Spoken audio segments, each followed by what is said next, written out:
numéro, nous parlerons de l'importance du développement personnel. Nous avons le plaisir d'accueillir sur ces plateaux un invité trié sur le volet pour décrypter ensemble l'actualité africaine.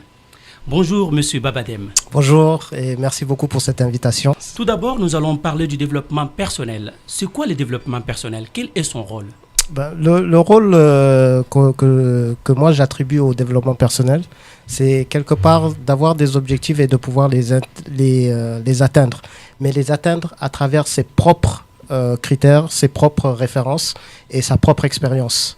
Donc c'est surtout ça, de se dire ce que j'ai, comment je peux faire en sorte de l'amener là où je veux l'amener. Au lieu de importer ce que les autres vont vous apprendre, de suivre ce que les autres vont vous apprendre et d'avoir le résultat de ce que les autres vont vous donner en fait. Et donc c'est là où je différencie. Et lorsque les personnes sont conscientes de ses propres atouts, elles peuvent aller très loin. Malheureusement, c'est pas des choses qu'on développe au niveau de l'école, c'est pas des choses qu'on développe au niveau de l'enseignement et de la formation.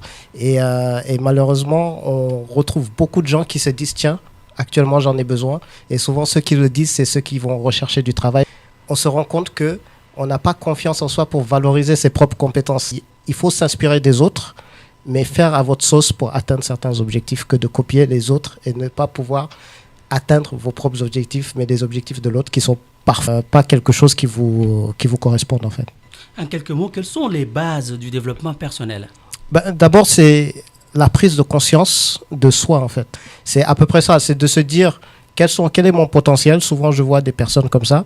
Quels sont les diplômes que vous avez acquis? Quelles sont les expériences? Parce qu'il y en a beaucoup qui ont pas mal d'expériences, mais qui banalisent leur propre expérience. À cette question, beaucoup de jeunes Africains et de la diaspora se sont tournés aujourd'hui vers l'entrepreneuriat.